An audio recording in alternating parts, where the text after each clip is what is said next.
ADEC's Smart Start program offers first-time practice owners their deepest discounts on equipment and furniture for 2 years, plus other savings and complimentary services. Ask your ADEC rep for details and start smart with ADEC. Join Doctors Savanah Craig and Ronnetta Sartor as we navigate life beyond graduation. Real conversations about forging our own paths in our early years in our careers. There's a reason it's called practicing dentistry. All right, everybody, welcome back to a very special episode of Beyond Graduation. This is our first guest appearance ever. So Ronnetta and I are super excited to have Jackie Hassenplug here with us today. So welcome, Jackie. Thank you, guys. Thanks for having me. Awesome. So we would love if you would tell us a little bit about yourself, tell the listeners what you do, where you live, and all things. Yeah, so I am from Chicago, Illinois. I'm about 35 minutes outside the city. I went to Midwestern University. I graduated in 2021. I just opened a practice in December in St. Charles, Illinois. So one of the western suburbs. And I'm a general dentist and pretty much do almost everything. So, yeah. That's awesome. Congratulations on practice ownership. Thank you. Thanks. It's been fun so far. Ups and downs, ebbs and flows. Yeah. We joke about it all the time. Stressful moments, but it's worth it in the end. That's awesome. So tell us a bit about your journey in dentistry. Yeah. So I, growing up, had a lot of dental work done. I had impacted canines and was in the ortho chair for 7 years. My first round of ortho, the orthodontist at the time missed that I had impacted canines. So I went through expansion and all this ortho for 3 or 4 years. And then he took everything off, did the final pan, and was like, oh, we got to start all over. And my mom was like, time out. Like, we just finished. What do you mean? So she dragged me to like a million different orthodontists. I'm not kidding. I think it was like 15. And she's like, we're not extracting teeth. Everybody was giving us treatment plans to extract teeth. She's like, no, we're not doing it. Like, find another way. So finally found the orthodontist who finished my case. Was first appointment for the consult. He's like, what do you want to do when you grow up? And I always loved like science and art and stuff like that. And so I always wanted to be in the medical field. And I was like, I'll be a doctor. I don't know. It's like, I think you should be an orthodontist because you're going to be in my chair for a really long time. And that's how it started. At that point forward, I was like, okay, great. Like, let's do ortho. It just stuck with me. And then I kind of like started to do shadowing and stuff like that. And always said, I don't think I want to be a general dentist. I want to do ortho. Then I got to dental school and I was like, oh, ortho might be kind of boring to do all day, every day. And so then I was like, you know what? I went through every specialty in dental school. I was like, I'm going to be pedo. I'm going to be endo. I did apply to endo residency. And then I was in my endo residency interview and I was like, why do I want to do this all the time? And it was like, forget it. I am meant to be a general dentist. That's what I learned through that whole process. So yeah, that's kind of what brought me into dentistry. And I love it. I love every part of it. So it's been fun. Yeah, it sounds awesome. Like everybody has that moment in dental school. I think as you learn a new thing, you're like, oh, I could do this forever. And then you realize as a general dentist, you can do a little bit of all of it. Yeah. Well, that's when I kind of realized, because I like doing a lot of cosmetic cases and stuff like that. And so I'm like, I can never do a crown. I can never do a veneer. I can never do like whitening. Like, what do you mean? And yeah. I was like, yeah, no, I don't want to just do root canals all day. I can do root canals when I want. Yes. Yes. Great. I think one of the things, because I didn't have that thought process while in dental school, but once I finished my residency and I started doing a good bit of pros work, I toyed with the idea of going and doing a pros residency. But the thing that I had to realize about it is the cases I'm doing now are fun and I have the option to refer. Yes. But when you become the specialist, like you're the last line. So you don't get sometimes you get the fun cases, but you get the more difficult cases for sure. 100%. Yeah. There's cases where I'm like, oh yeah, no, like, that's going to take me way too long. It's going to take him like half the time it takes me. So just go, enjoy, have fun. takes a little bit of the stress out of your day. I don't know how specialists do it. I mean, obviously they have more experience, but it's just definitely stressful for sure. Certain cases, I'm glad I can just say, hey, you know what? I have this guy down the street that I absolutely love. Go there. He'll treat you just like your family here. So absolutely. that's nice. Do you do some ortho? Do you do aligners or dabbling? I do Invisalign. Yeah, I do Invisalign. I'm in a clear aligner study club. So I do that once a month. And then I do a decent amount of cases. I'd like to do more, but I love my orthodontist I refer to. So yeah. I also am like, you know what? Like all kids, I don't touch kids. I'm like, fair. You go to him. He can yell at you about not wearing your rubber bands and all that stuff. I like to do more of the simpler cases with adults and like teens. Totally. So. And then if you don't mind sharing, what happened with your impacted canines? What was the result? Final result was they were in like the roof of my mouth coming forward towards my anteriors. So they exposed them in the roof of my mouth. They put brackets on, put chains, and dragged them down with another round of expansion. So yeah, that was probably another 3 years of ortho, I think, at that time. So, and then I was the terrible kid who didn't wear my retainers. And so I then put myself back in Invisalign another couple. It was like maybe a month or two just to kind of touch things up here and there. My mom probably wanted to murder me. But well, it definitely hide the retainers under the bed. You did you really? No. I was about to say, whoa. No, I wish. I don't even know what I did with them. I don't remember. I probably tossed them at lunch or something. Who knows? Like every kid does. You know? Oh, yeah, for sure. Adults, too, throw them away. Oh, yeah. One time I tried to use like the spring Holly retainer to move one of my lower teeth, and I definitely threw mine away. So it's easy to do. That's why I like preach to patients. I'm like, put it in your case. Do not wrap it in a napkin. And sure enough, I'm like, did you? And they're like, yeah, I wrapped it in. It's okay. It happens. So often. For sure. Very nice. Okay, so graduated in 2021. I graduated in 2022. So new-ish grads for the win. And then you opened your practice in 24? 24, yeah. Okay. Like, I don't know if we can even count it as 24. It was literally the day after Christmas. Okay. So, like, the last week of the year. Well, that's a great Christmas gift, right? It was. When I signed my lease and everything, I didn't really calculate, like, oh, we're going to open at Christmas time. So as it got closer, I'm like, oh my God, like, the most stressful time of the year, I'm opening an office.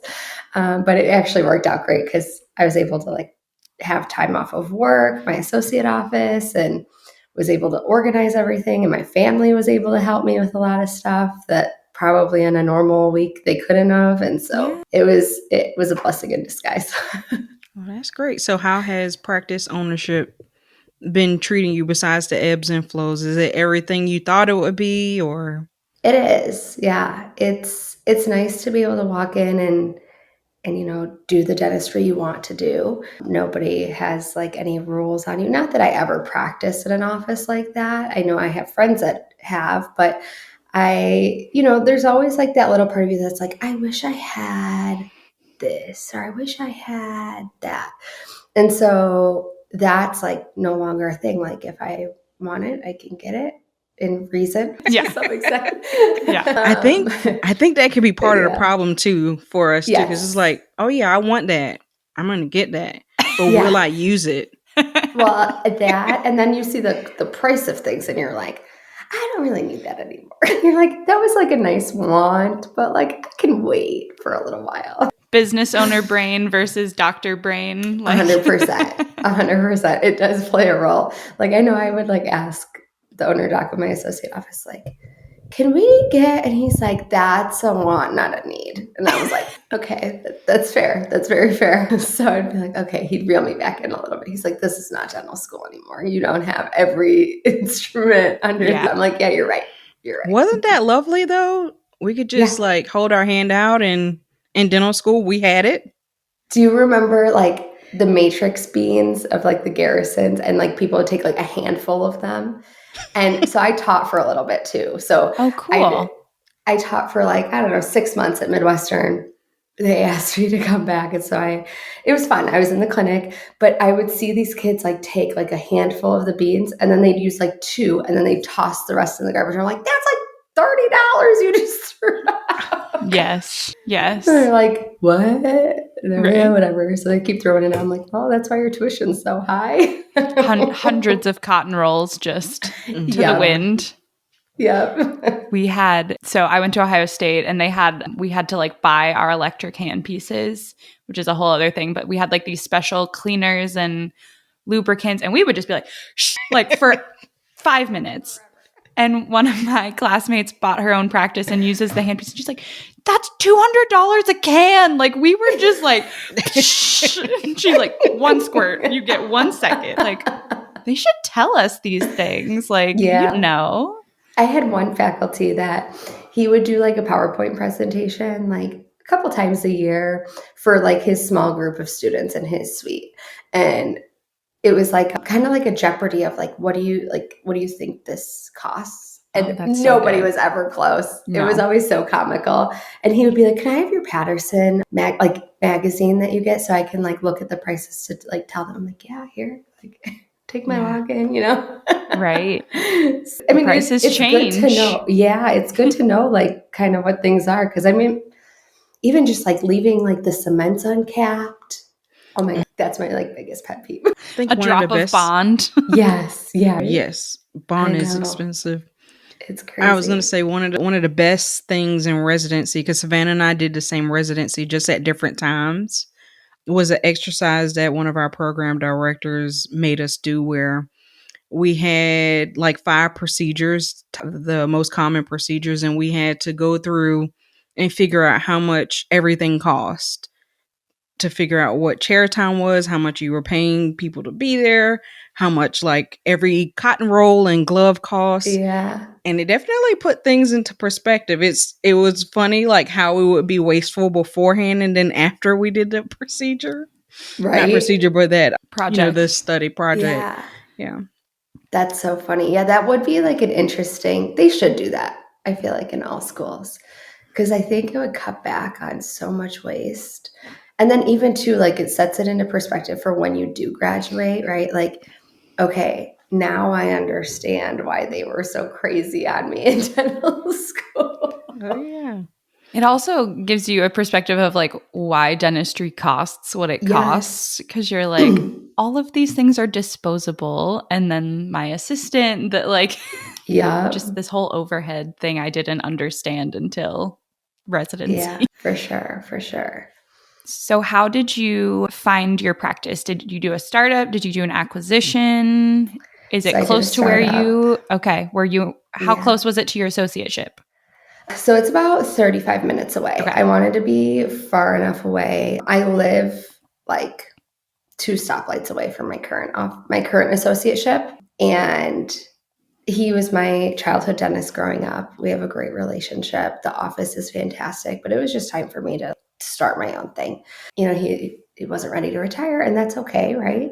And so just going and doing my own thing and still having that relationship to be able to still work there while I grow my own practice. So I wanted it to be somewhere a little bit further away and that I could see myself potentially living down the road. So St. Charles it's like kind of like a city feel. Like there's a lot of younger people, but it's like a more affluent area of the suburbs of Chicago. And so it's got a lot of like fun things going on all the time. Like they're always doing fun events. So I wanted something with like more of like an upbeat city feel, but not be in the city.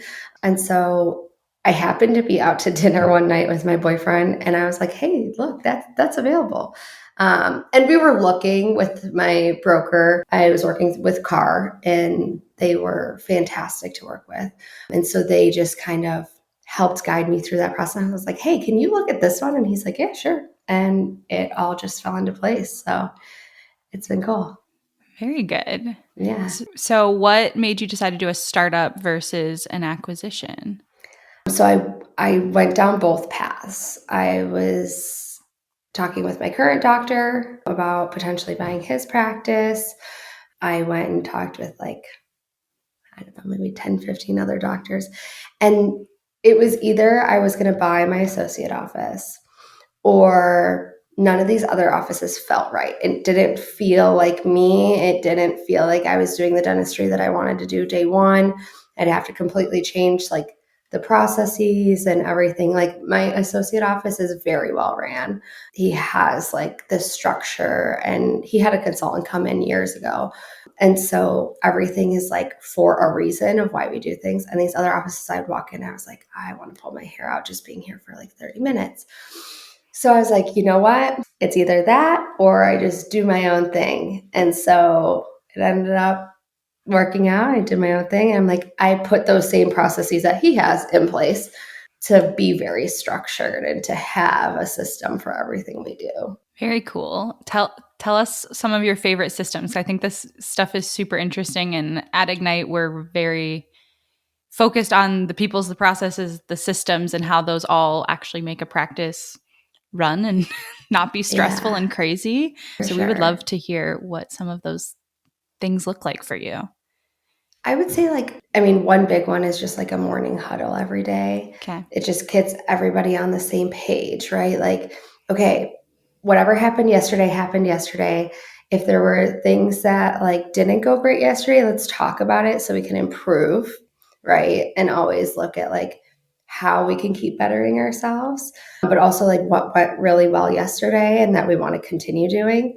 Maybe we figured something out that we haven't been doing and maybe we want to keep on that, or we've been working on something and it finally clicked, right?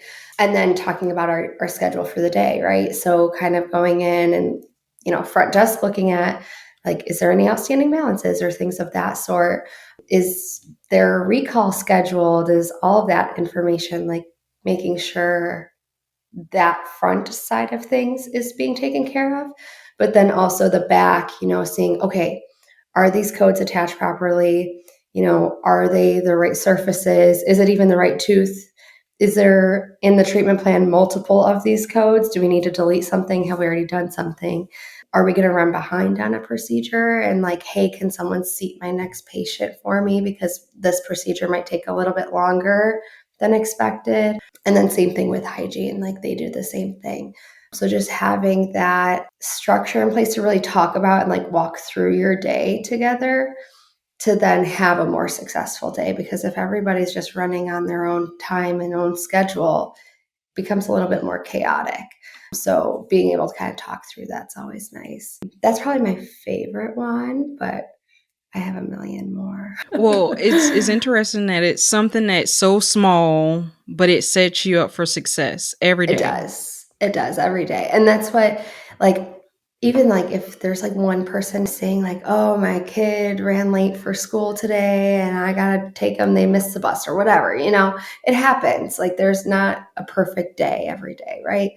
But even just that one person missing in that huddle, you're like, okay, someone else needs to look at their schedule and like hope this is like what they're thinking in their head, right? Because they're the ones running that schedule for the day. So you got to kind of play that into account. And so it makes a huge difference in how the day kind of flows. And, if somebody's out sick or whatever, how are we going to jump in to help cover for that person? So it's just like our one meeting time. And we do a monthly meeting every month too. So having that to just kind of say what went well this month, what didn't go well, and kind of fine tune everything and have, my staff bring things to the table and say, what if we did X, Y, and Z? Okay, great. How are we going to implement it? Let's try it. Let's put it into place. Because sometimes, I don't have all the answers, right? As doctors, we don't know every little thing. And maybe somebody's bringing something from another office that works fantastic too. And then we can go back next month and say, did we like how that ran? Did we not? And go from there. Thank you for joining us for this episode of Beyond Graduation. If you enjoyed this week's episode, be sure to share it with a friend. Connect with us on social media at Savanah Craig DDS and at Dr._Sartor. And remember, you are not alone on this journey. ADEC certified pre-owned equipment is a sustainable, affordable choice that makes genuine ADEC equipment available to every doctor. Each package is sold on a first-come, first-served basis. So, if you see one you like, contact your dealer. For more information, go to www.adac.com/find-a-dealer. Thank you for listening to Beyond Graduation, brought to you by Ignite DDS and Future Dentists. This episode was sponsored by Ignite DDS Coaching. We build self-determined futures. For more information, please reach out to the Ignite DDS team.